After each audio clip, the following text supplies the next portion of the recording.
Welcome to the Garden Talk podcast, where we interview growers from all over the world, both beginners and experts, seeking to learn more about what they know about gardening and how they do things in their garden.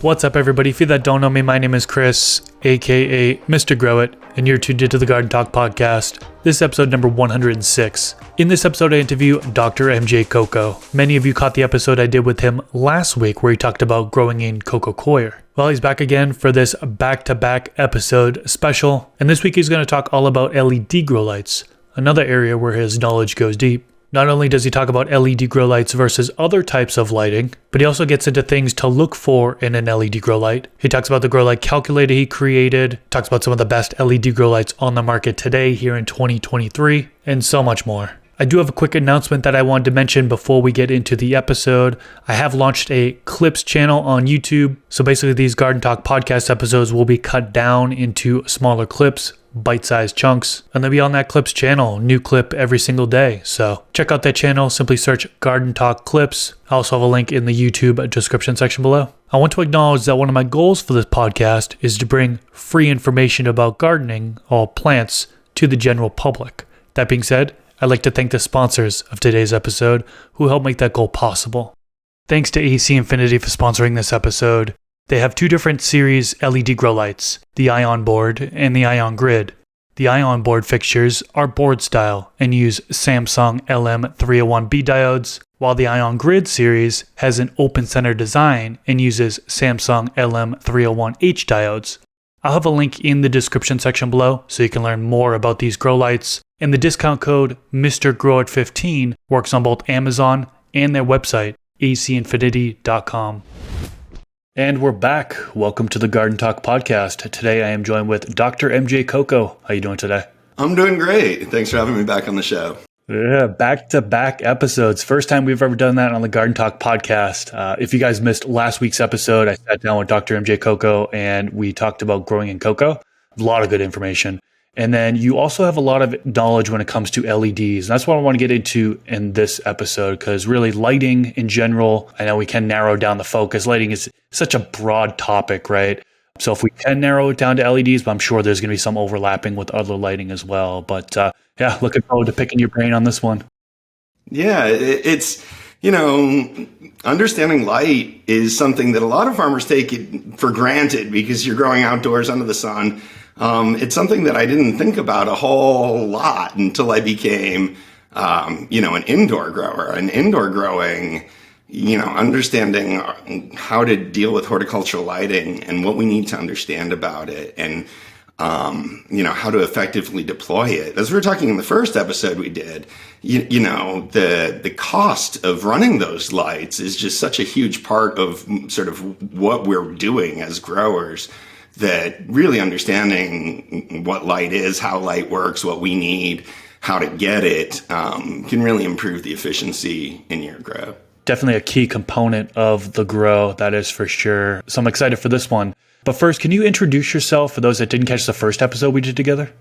Sure, yeah. I'm Dr. MJ Coco, trying to just, share scientifically sound knowledge about how to grow soilless and beyond just getting into growing in cocoa, like we talked about last time, how to grow effectively, how to understand the various aspects of that are really sort of scientific around being an effective indoor, doing effective indoor horticulture.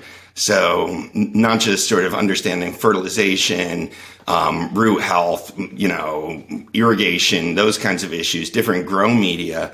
But like we're talking about now, lighting is such a huge aspect of indoor horticulture. So, and it's not, whether you're growing in living soil or rock wool or cocoa or whatever other media, it's applicable to all growers to understand how to effectively use light. So, that's my background. I have a PhD in agricultural and economic anthropology. I worked with farmers from Central America and Southern Mexico, and really got into studying the science of indoor horticulture right after I got back from doing my dissertation field work. And like I told you last time, kind of took that same approach. So, have training as a graduate student and as a professor, and access to those materials and sort of that background in terms of how to approach this.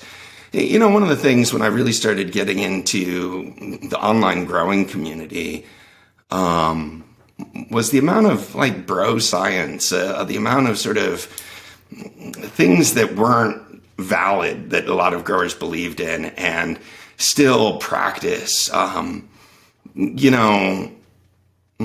more so in certain online growing communities than in others. But I definitely saw the need to just sort of provide accessible knowledge to growers that was scientifically valid. So that's what I've tried to do. And, getting into lighting, as we're going to get into today, this has been my big project for the last several years. And it's something that gets me excited. I'm in the middle of testing light right now, actually. So, and doing that kind of primary research, basically doing my own tests and understanding how lights work, because I get my hands on a lot of them, has been a really exciting part of learning about how lights work. It's exciting to me as well. I know it's not exciting for everybody, but it's certainly exciting for me. Let's start off with the basics here. I started growing about 13 years ago, and there was no LEDs. It was HPS. MH and HPS. Edging under middle halide and flowering under HPS, right? Yeah, exactly. And then, I got my first LED in 2015. And now it seems like everybody's buying LEDs. What was your first LED back in 2015? It was P9 XML2 by Platinum LED. Old school. They're actually, a funny thing is they're still selling that light today. It's like, it was released in 2015. It's like, okay, outdated, but okay. LEDs have come a long way. But that whole horticultural, the revolution that we've seen in the last 10 years in horticultural lighting, basically from 2012 to 2022 or so, was just such an exciting and dynamic time where the whole industry just kind of flipped on itself. LEDs not only sort of came to the mainstream, but became more efficient. That was sort of the first wave, was LEDs became more efficient than the gas discharge lighting. And then the costs of the LEDs came down, right? And that happened in sort of two distinct movements. Like from 2012 to 2016, the capacity for LEDs to really perform better than the gas discharge lights hit. And it became obvious by the end of that period that, LEDs were better than gas discharge lights. But they were super expensive at that point to get good ones. There was a lot of crappy ones that started entering the market, but to get good ones, they were really expensive. And, since 2016 to 2022, the prices have just come down as more and more manufacturing's come online. As the full spectrum diodes in particular have found more mainstream applications and been manufactured in larger and larger quantities, the unit prices dropped significantly. And that's allowed, all manufacturers to produce lights that are even cheap lights these days that, now not all lights, but you can certainly get some cheap lights on Amazon that are better than anything that was available in 2016. Better than, your first Cobb. And they are still selling some of those, but it's tremendous how we've seen that sort of the technology progress and then the prices collapse. Yeah, I lived through that time as well. And it's crazy to see the way it went. But let's start from the beginning here, just basics. LEDs, what are they actually? LEDs are make the use of semiconductors. So semiconductor is just material that doesn't conduct electricity well. It conducts electricity sort of somewhat. It's semi-conductive, and that's why it's called a semiconductor. LEDs in particular use a PN type semiconductor where, electrons are basically pushed from P-type material to N-type material. And as they cross that juncture, the electrons are forced to descend in orbit. As they descend in orbit, they lose energy. And we can we can, by selecting the right semiconductor materials, sort of make the electron lose the right amount of energy, and it will produce a photon of a specific amount of energy. So, a semiconductor, basically, we just push electricity through this material. And as the electrons, they move from the N-type to the P-type material, as they move across there, they release this energy that is in the form of an electron. Each semiconductor will lead to a specific drop in energy. So as it moves from the N-type to the P-type, it's got to, drop so many band levels, basically. And that determines how much energy it has to release. And that determines the wavelength of the photon that's created. Different wavelengths photons have different sort of amounts of energy in them. So if there's a lot of energy in the photon, then it's going to be blue or ultraviolet. If there's less energy in the photon, then it's going to be red or infrared. And every single photon that comes out of a semiconductor is going to have basically the same amount of energy and be basically the same wavelength, because that's determined by the specific materials that are used in the P and N type material, sort of how far that electron has to drop as it crosses the junction. Could get deeper and deeper into that, but it gets sort of deeper and deeper into quite literally theoretical physics. Well, we won't get too deep into it. I don't want to do over some of these beginners' heads here, but appreciate the explanation. That's it. So electricity sort of gets pushed through a semiconductor and energy is released. By controlling the materials in the semiconductor, we can tune it up so that almost all of the energy that's released comes off as light, because it could also come off as heat. So that's one area where different kinds of semiconductors are more or less efficient.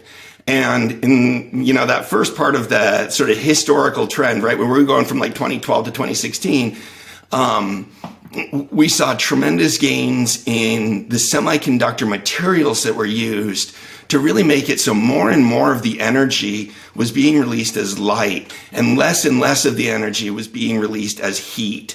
And that's really how semiconductors became so much more sort of efficient. At this point, the 450 nanometer semiconductors are 90% efficient. So 90% of the power that we drive to them, and this is blue, 450 nanometers, 90% of the energy that sort of is consumed is blue light, becomes blue light energy. And laws of physics suggest that, we can't get more than 100% of the energy consumed to be blue light energy, right? So we're already at 90%. So LEDs, those semiconductors, especially the blue semiconductors, are sort of reaching the maximum of efficiency, what we could ever expect out of any lighting technology. So a lot of growers ask, like, what's next? And, isn't there going to be some new revolution that like replaces LEDs and gets us, LEDs are twice as good as HPS. Is something else going to come along that's going to be twice as good as LEDs? No, it can't happen. It's a violation of the laws of physics. LEDs, like HPS was 40% efficient. And LEDs are like, 80% efficient. Some of the blue chips, like I just said, are up to 90% efficient. We're running out of room to continue to sort of grow that. That's interesting. Now, what about the spectrum? I know the spectrum you can get with LEDs, it can be different than the traditional HPS, for example. A lot of people claim that the HPS is a closer spectrum to the sun than any LED is.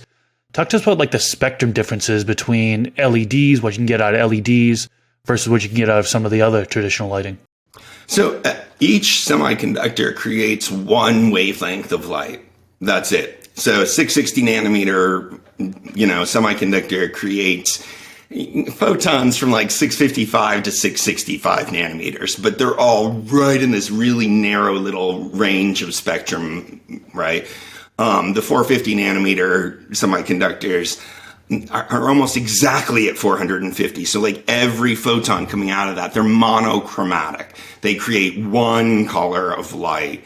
And you know, the earlier generations of LEDs used blue diodes and they used red diodes in sort of conjunction.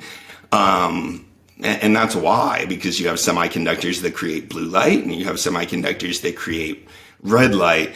There are no semiconductors that create quote unquote white light. White light is the combination of several different spectra. So you have photons at different wavelengths all coming together that create white light. And interestingly, you don't need a lot of all of the different lights. You can have a lot of red and a lot of blue. As long as you have some greens and yellows, the light looks pretty white. If you only have red and blue, the light looks blurple. And, you know, growers that have been around the block for a few years know what blurple light looks like. It's not sort of it's certainly not white, and it's not pleasant. You can't really see your plants under it very well. And that was one of the big problems with blurple light. So what they do to create white light or white diodes is they start with the 450 nanometer blue semiconductor. And then they use phosphor in the glue that sort of holds that semiconductor. And that phosphor distributes the energy to the other spectral bands. So they're able to sort of,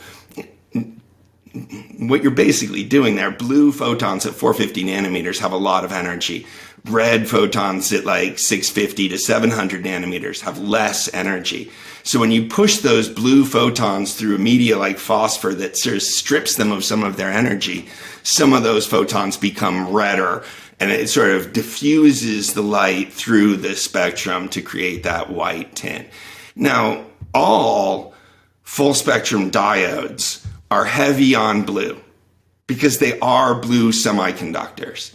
So if you look at the spectral output sort of diagram of what the diodes produce, they all have a strong peak at 450 nanometers because they're using 450 nanometer semiconductors to create the light sort of in the first place, right? And then they'll have a secondary peak out usually at 650, 660 in the high 600s there, which is where most of the photons got sort of filtered to as they pass through the phosphor. But some photons will land in the middle in the sort of green and yellow spectrum. So, you know, as you're throwing a bunch of photons out towards the high 600s, you end up with some in the 400 or the high 400s, 500s, low 600s. Even out to the 700s and sort of beyond, some photons get sort of slowed down more. They're not slowed down, stripped of more energy, because all photons travel at the speed of light, right? Some like longer wavelength photons travel at the speed of, so they get from like this side of the screen to this side of the screen like that, right? Just like maybe one wave.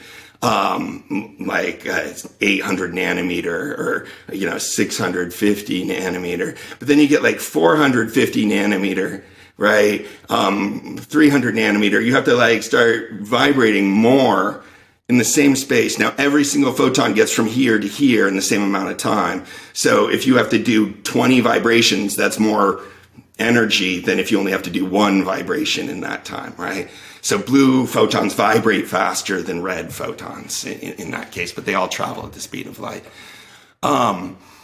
So that's one side.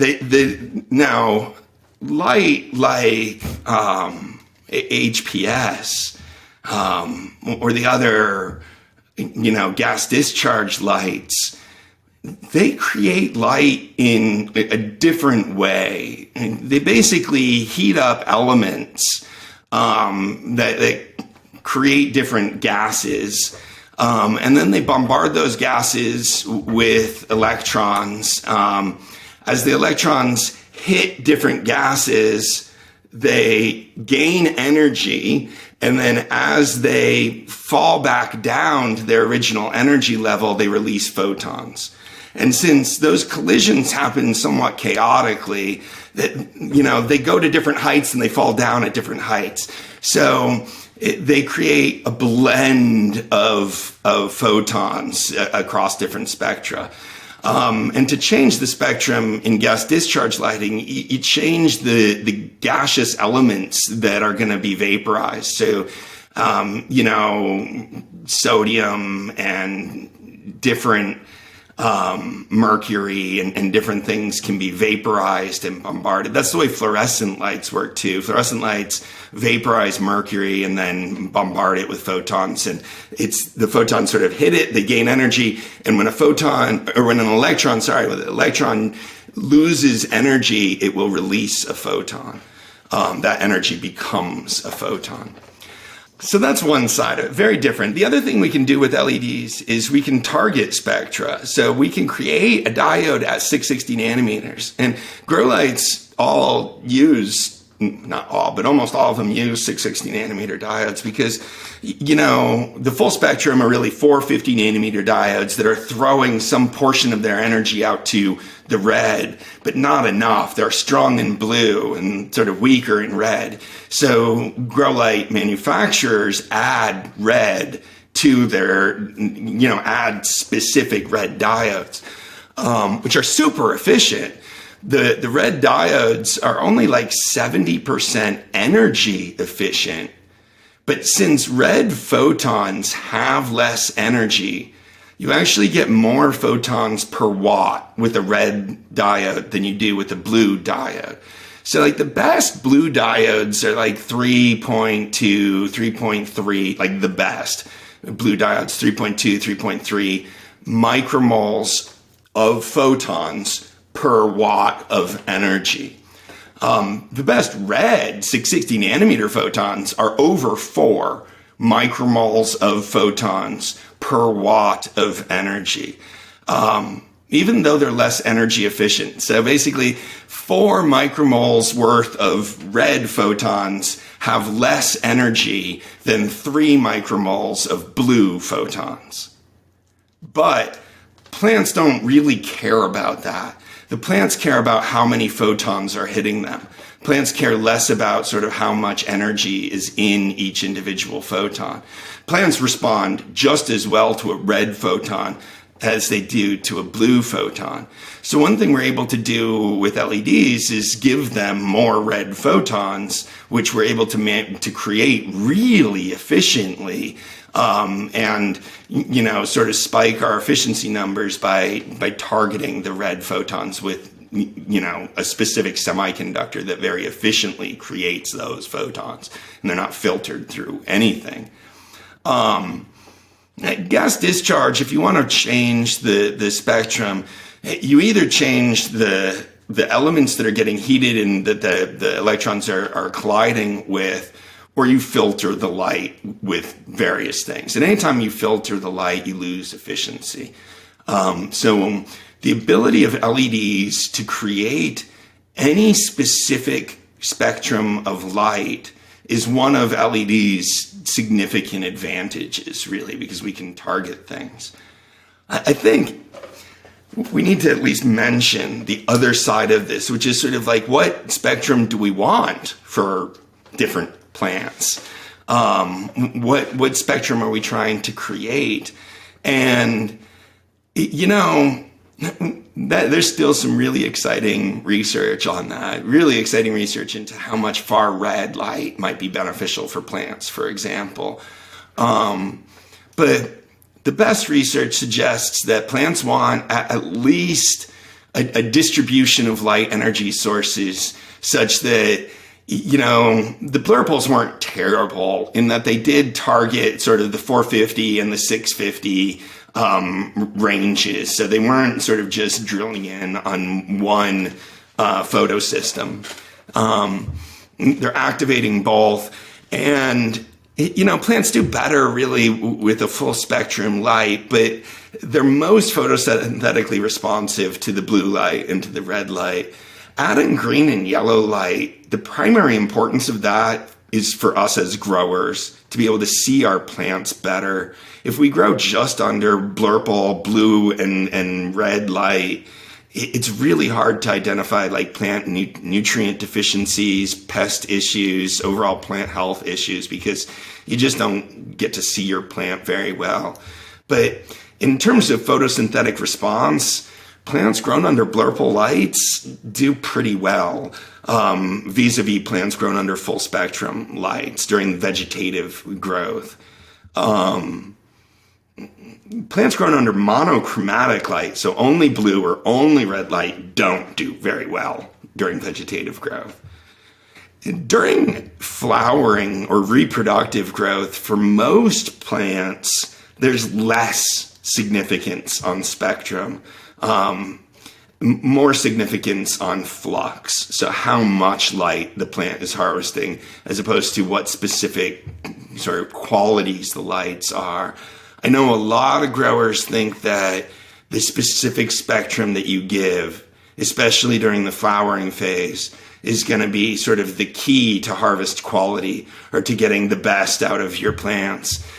We don't have really any scientific research to support those beliefs. All the research that's been done on flowering plants and altering the spectrum really suggests that altering the spectrum has almost no impact on harvest yield or harvest quality.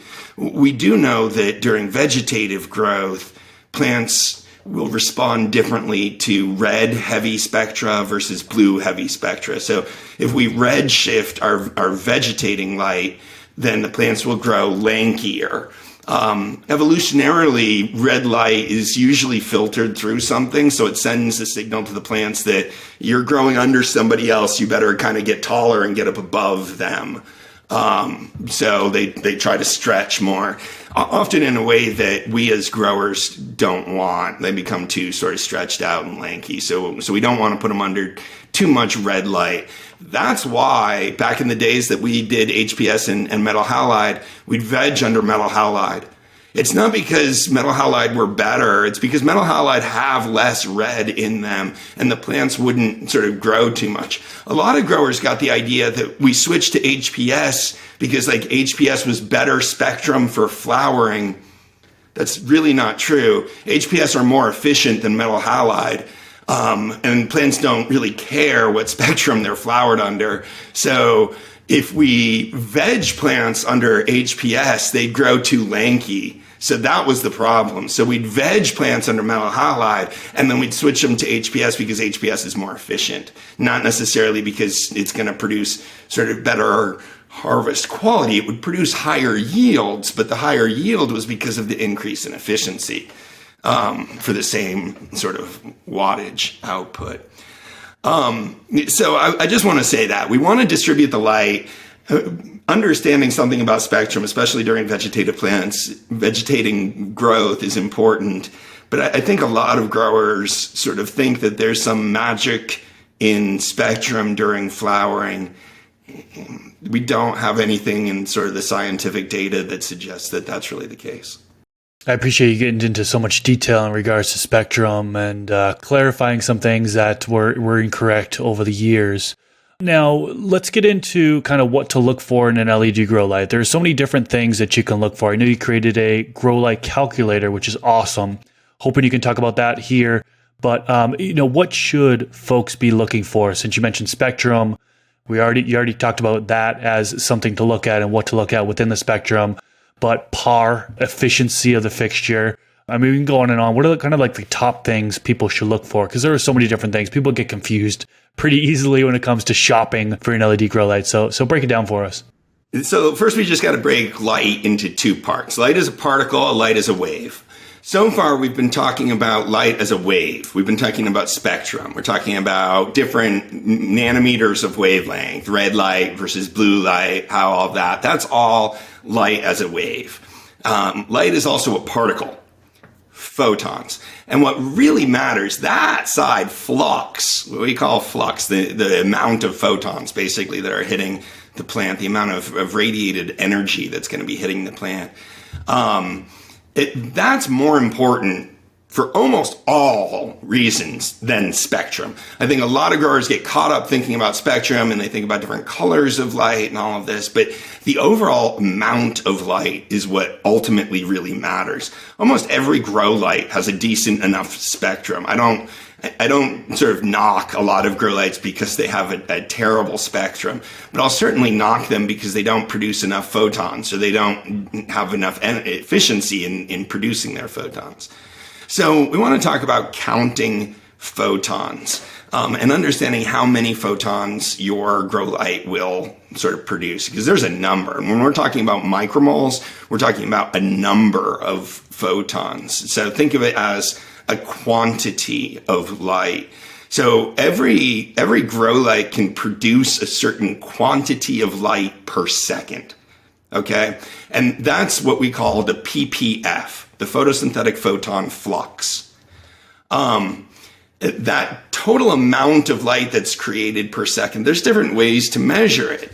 You can just say, hey, I'm using these diodes that get, 3.2 micromoles per watt, and I got 100 watts, so I got 320 micromoles.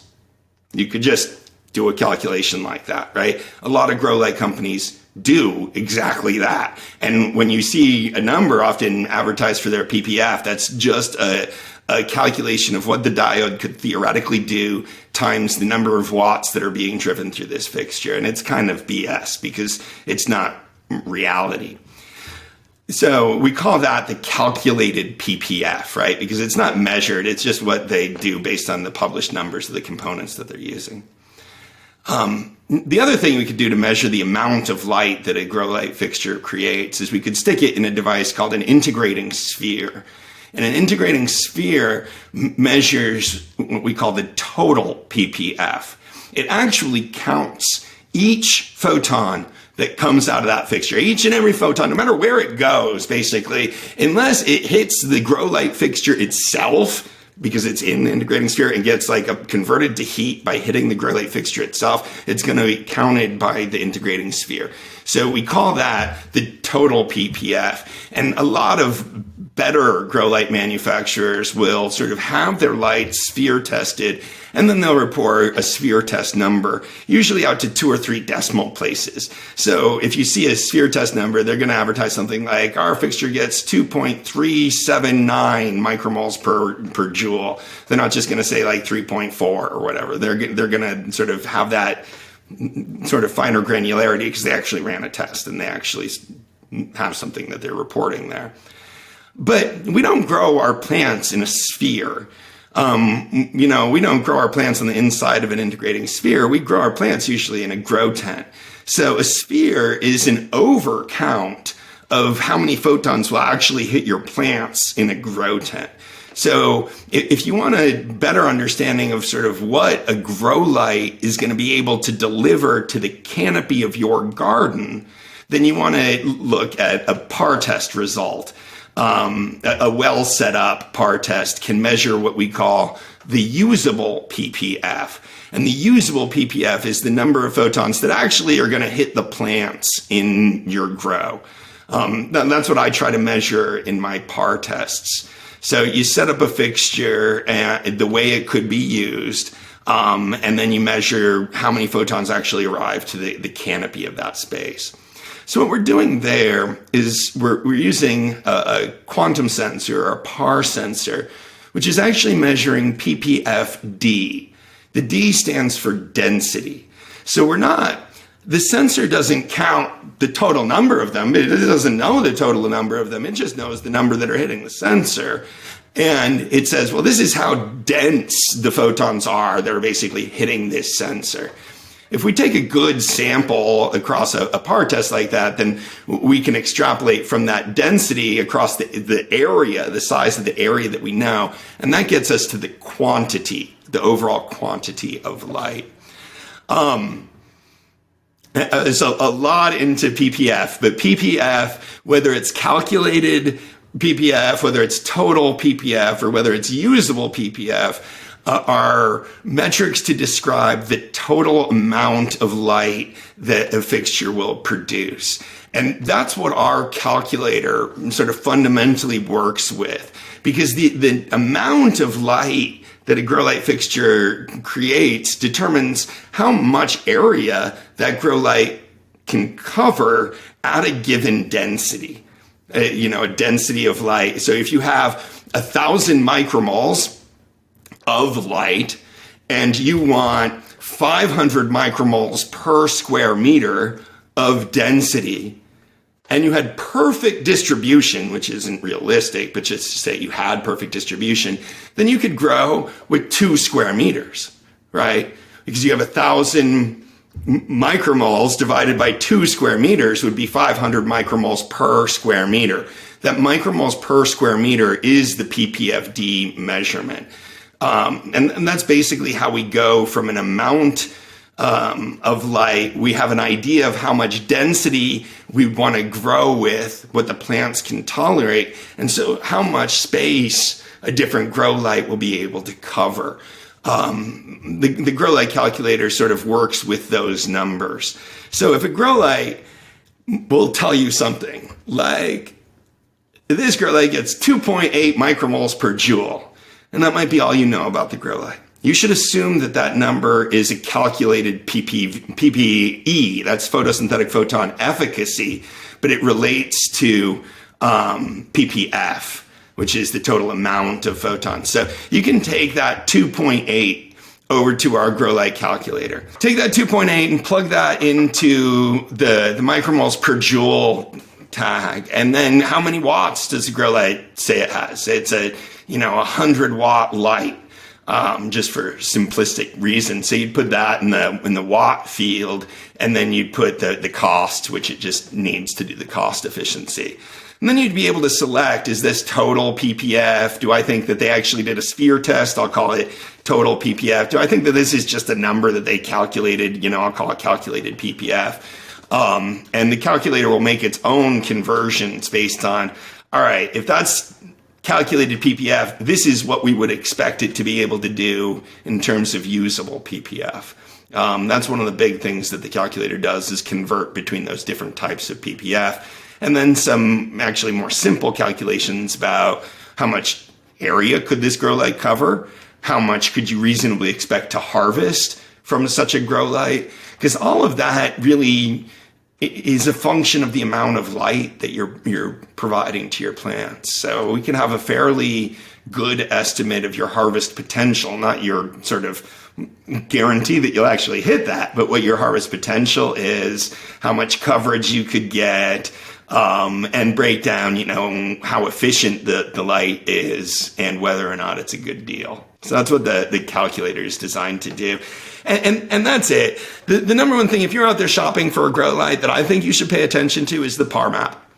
Because the PAR map talks about the actual light that's hitting the canopy. Those numbers that you see in a PAR map are the ppfd numbers. So the density of photons at each position across that map.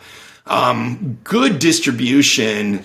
You don't want to grow. Most growers don't want to put, unless you're supplementing carbon dioxide, you're not going to want to put your plants under more than 1,000 micromoles of ppfd light, basically. And even though you can go outside in the noonday sun and measure the sun at about 2,000 ppfd, you don't want to grow plants indoors under a steady light source at higher than 1,000 ppfd, because they will have light toxicity issues if you do. Supplementing CO2 can get a little bit higher than that. So if you're evaluating a PAR map, make sure that the numbers in the middle of the PAR map aren't above 1,000. If they are, that's not a realistic map. It's also not a realistic map if they're like 500. You'd probably want more light than that. So try to find a PAR map with the center value is close to 1,000. And when the center value is close to 1,000, you want the corners to be at least 500. That's a good distribution of light. No hot spot higher than 1,000, and the lowest areas are at least 500. And that's sort of what I try to evaluate in my PAR test. Now, make sure that it's a well set up PAR test. There's any number of ways that manufacturers can sort of goose the numbers on their own tests. So where possible, use a third-party test, or at least be confident in how they set it up. That makes sense. Yeah, I'm looking at your grow light calculator on your website right now. And I remember when you first came out with this was awesome. One thing I really like about it is if you put the cost in there, you can see what the cost efficiency is, like how much you're paying per micromole. That's cool because, if you're paying outrageous price for it, then the fixtures is just not worth it. Yeah, there should be a relationship there, right? And these days, that's the best way to evaluate the cost of a grow light too, is the cost per micromole, because what you're buying is a light creating machine. So how much light can it create? And then, divide that by the purchase cost is what we do for cost efficiency. So say a light that can create 600 micromoles that costs $200, that would be a tremendous deal. That would be like, 33 cents per micromole. Which there are some lights that are getting towards that range, down into the 30 cents per micromole. When I did the grow light calculator, we considered anything under $1 to be a good deal. Right. And this is the sort of price drop that we were talking about, and the efficiency gain had already happened. But you go back to like 2016, 2017, 2018, if you could find a grow light that got better than 2 micromoles per watt, you could find them, but not that was less than 2 micromoles per dollar, or $2 per micromole, basically. And now you can get them for like 40 or 50 cents per micromole. Some of the best deals out there, like on sales and stuff, are down in the 30 cents per micromole. So the prices have been basically cut in a third over the last 4 or 5 years.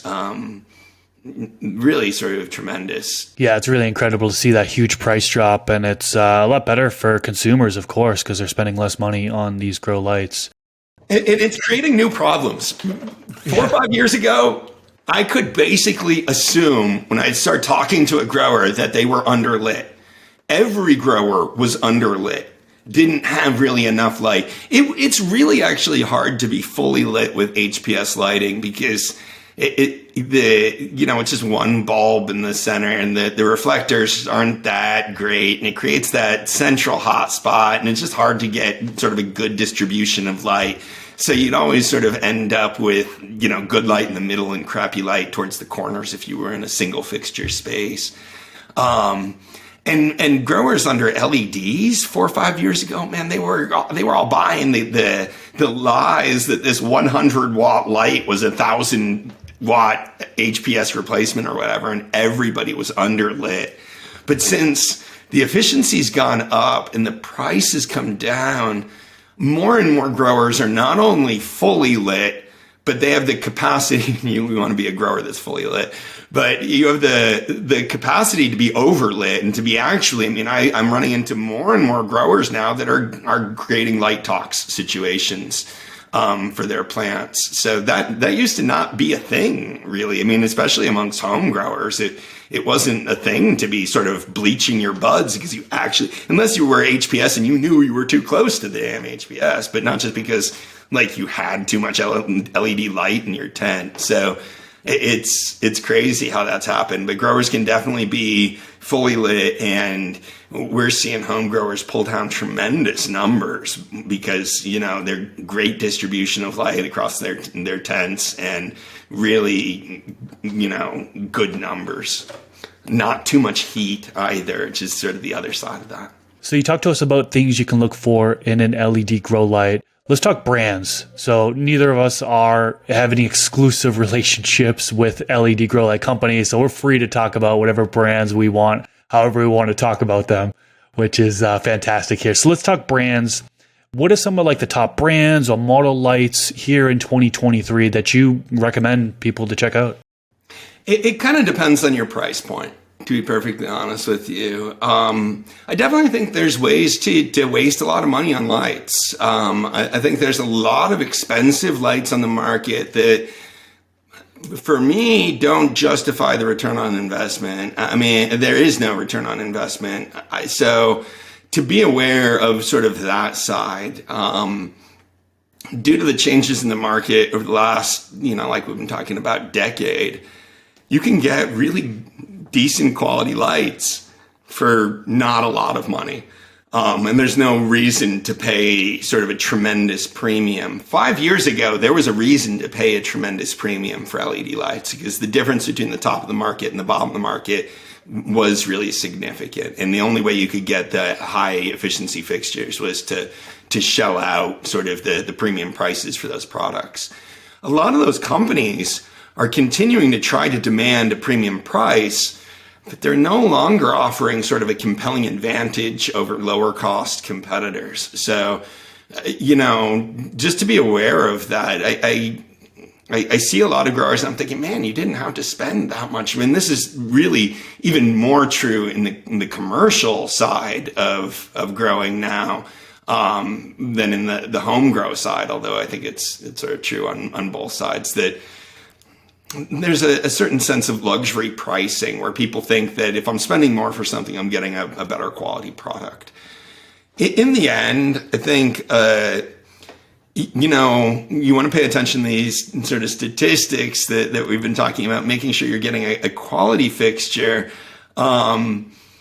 With whatever fixture you're getting, making sure like things, they're not overpowering the diodes. They're not sort of goosing the numbers in that way. Look at diode count, I think is really something that I'd encourage you to look at, even over brand of fixture, brand of light. At the lower end, because you did ask about brands, I've reviewed several of the Metagrow fixtures that are down in the 30 cents per micromole territory. And I'm working with a couple different commercial growers now that have used those, have set up the Metagrow lights in their facilities and have been happy with them. So I'm continuing to sort of keep my eye on that. That's one I first reviewed, I think, about 3 years ago now. And at that time, I was like, this price is too good to be true. Like, what's the catch on this?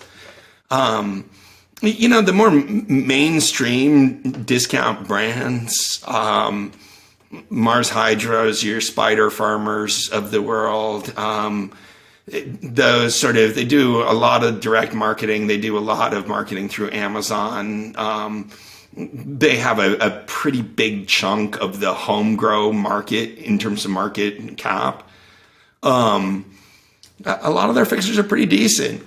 They're a little bit more expensive than the Metagrow fixtures, but they're pretty decent fixtures. I from both of those companies, Spider Farmer and Mars Hydro, I prefer their sort of more discounted line over their more premium line. In both cases, they have a premium line that uses the Samsung LM301B diodes, which have gotten, and we should probably talk a little bit about that because it's like the one brand name of diode that growers really know, them and the Osram 660 nanometers, that growers often look for specifically. But I think that sometimes gets you into trouble, and this is a good sort of case point of it.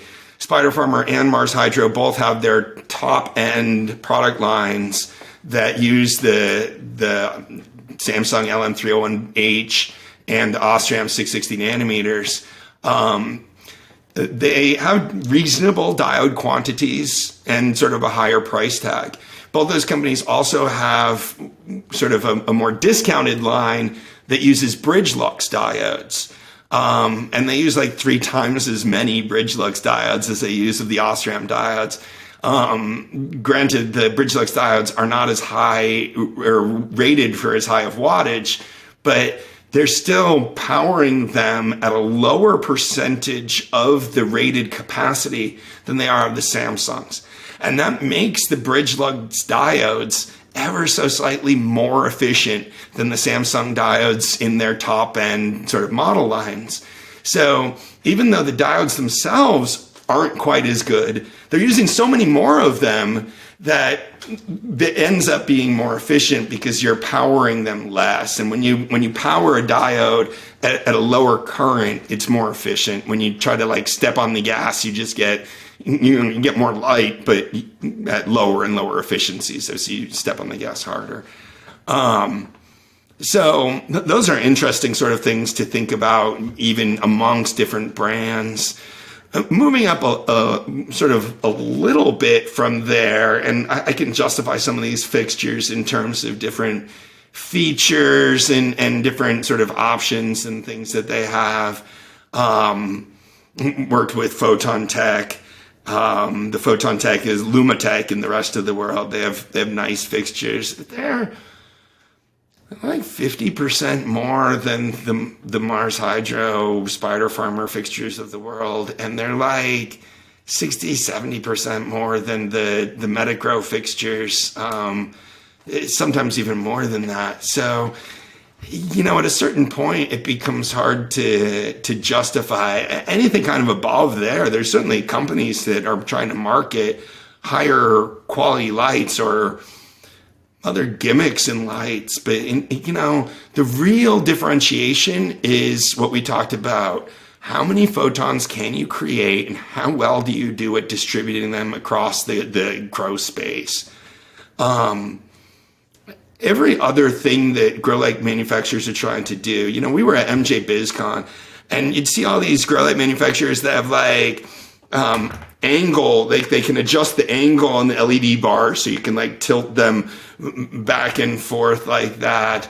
The supplemental UV and supplemental IR bars are including UV and IR diodes, and it's just gimmicks. It's literally just gimmicks to try to differentiate from other people in the market and or sell more lights or charge more money.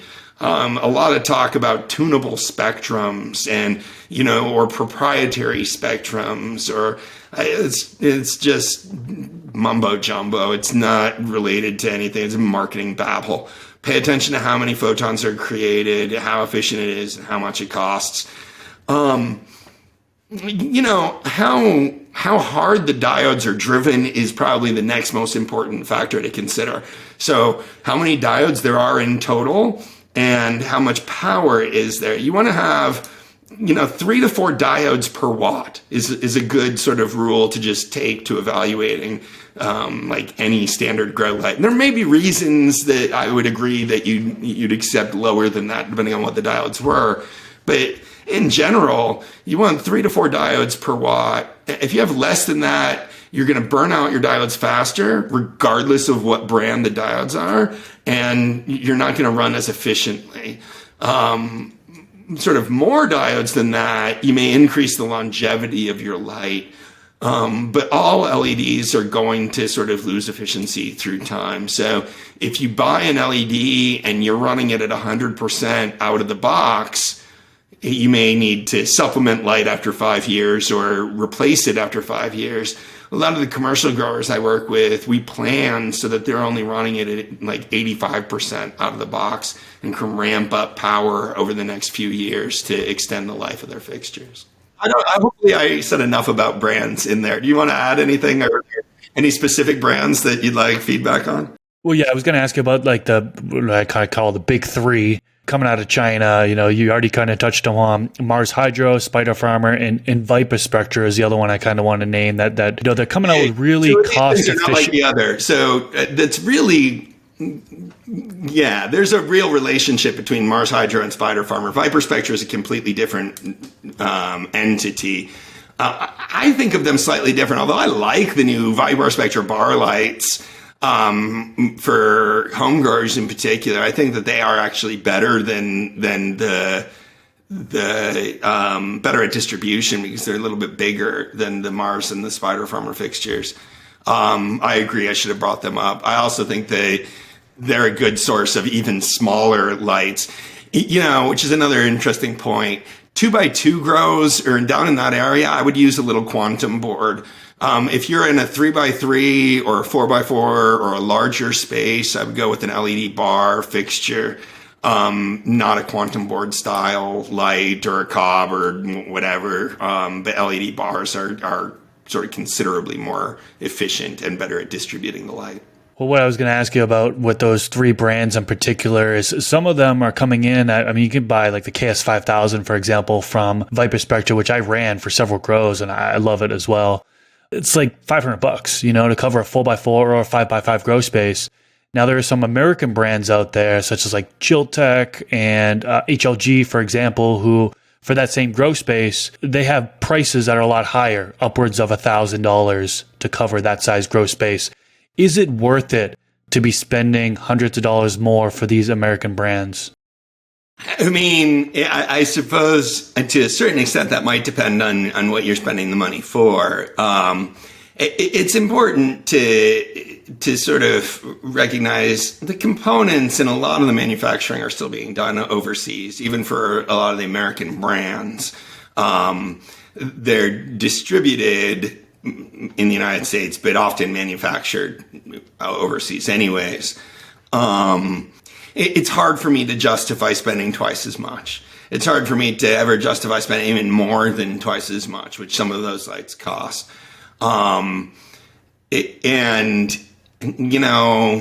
Chilled in particular is creating some of the most efficient fixtures on the market. Their Ultra series, I believe, is the most efficient series on the market right now. But it would be decades of running at that efficiency before you'd recover the initial investment in terms of how much more expensive those fixtures are. So, Fluence is another one that's in that. Who's the big one that gets on my nerves all the time with their marketing? Foes, FOHSE is another one that they sell these really high cost lights. They target Foes in particular, target sort of the commercial market, and their marketing is basically like, we know something about light that nobody else knows, and like only our light does it. So if you want this super special magic sauce, then you need to get our specific light. There's a lot of lighting companies that have basically taken that marketing approach to try to convince growers that there's some special quality to their light and that they're the only light that offers it. And so if you want to have the best results, get this. And then they goose numbers on sort of their grams per square foot or their returns or whatever it is that they're trying to sort of prove that point over. I don't see how you justify spending the costs for that technology. Some of the fixtures are very nice, but in the end, these grow lights get mounted onto the ceiling of your grow space, and like you want them to come on when you want them to come on, and you want them to go off when you want them to go off. You don't need them to cook you breakfast and make your bed and do anything else. They're just lights. So that's kind of my take on the really expensive models. And that's my pitch to the commercial scale. Like I said, I'm working with a couple of big commercial farms that just went all in on Metagrow, because what we're buying are micromoles of light, and that's the cheapest micromoles per light, basically, that are out there. And now there are legitimate other reasons, I think, for choosing different brands, but you want to be able to have a good customer service experience.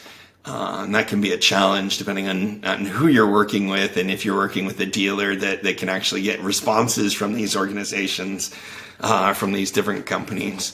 And I think some of the American companies may offer, somewhat better points of contact. Yeah, but you're being asked to pay twice. And, I was looking at actual quotes for one of these grows that I was working with, of $160,000 for the Metagrow lights, or $640,000. Okay. It wasn't, it's like, okay, you can pay an extra $500,000. I mean, what do we get for our extra $500,000? It better be like damn good customer service. That's crazy. Yeah. Think about it, about micromole per watt or cost per micromole. Some of those fixtures and some of those companies that are targeting the commercial space in particular, are still charging $1 or more per micromole, where, companies that are in more competitive markets. It's interesting. And I do consulting in the commercial space, and I work with growers like this on these lights. a lot of the commercial scale growers are spending other people's money. And if they have a good sales pitch to go back to their investors or to their money man with about sort of, well, this says the latest science, lights, whatever, then they'll get that. I mean, people don't know enough. And home growers don't know enough either. And that's sort of hopefully what you and I are on this mission to improve the knowledge base so that growers can't be taken advantage of by companies. They're just trying to sell them a bill of goods. Well, I appreciate you shedding some light on lighting and talking about some of the things that people can look for within lighting so they aren't getting ripped off. We could go deeper and deeper into brands, and there's so many other things that we could talk to about lighting. We can't fit into this episode, but maybe we can come back in the future for another LED lighting episode. Talk to us. How can the listeners find you, and what do you have upcoming in the future? Yeah, so the listeners can find me on my YouTube channel, Dr. MJ Coco YouTube channel. I am on Instagram at Dr. MJ Coco and run the website cocoforcannabis.com, which is probably the best place to sort of get in touch with me at this point. I'm setting up a new sort of landing page, but that's not quite ready for myself yet. So yeah, I love working with home growers. I've got a bunch of resources and articles available for all sorts of growers. Do consulting work with a lot of commercial farms, either on sort of getting them set up in the first place or solving problems or increasing efficiency and sort of achieving their goals. If you're interested to talk about lights, or if you're sort of planning to purchase lights as well, check out our Grow Light Guide. On the recommended Grow Lights page, there's a form for people to schedule appointments with me if they want to talk about larger purchases, or if they've got a bigger room that they want to set up and think about how to do a light layout, or sort of how to effectively approach that. So love working with growers. I love sort of straightening out grows and helping sort of bring people to that next level. Really enjoyed talking about lighting. I hope none of the brands feel particularly called out. I think that there's a whole sort of set of brands that they need to figure out what justifies the costs that they're asking. And if they're saying things that I think aren't valid, that's my job, is to say I'm not sure that's sort of valid out there. So I'm not trying to make any enemies with that, but I do think you need to ask yourself as a grower, what are you paying for in this? And whether or not it makes sense to opt in at these different price points. So hopefully this has been fun and enlightening. I've really enjoyed doing both of these shows with you. So thanks for having me on, and it'd be a real pleasure to come back. Yeah, thanks for coming on. Appreciate you spitting your knowledge to us. If you're tuning in on YouTube, I'll definitely have a link to his YouTube channel down in the description section below. He's got a ton of par test videos on there, and also information about growing in cocoa, which we talked about in the previous episode. I'll definitely link that in the description section as well. And if you're interested in more of that science of LED stuff that we got into a little bit, a recent video on the science of horticultural LEDs dives pretty deep into like how LEDs work and the efficiencies at different spectrum, and all kinds of questions like that. So if that part of this conversation was interesting, I'd recommend following up with that video. Absolutely. If you enjoyed this episode, click that thumbs up button. Also, subscribe to the channel if you haven't already. Every single weekend, I'm releasing a new Garden Talk podcast episode, and I'd love for you to tune into future episodes. Dr. MJ Coco, thank you so much once again. I appreciate you, and hope you enjoy the rest of your day. Absolutely. It's a pleasure. And grower love to everyone out there. Peace out, everyone. Catch you in the next episode.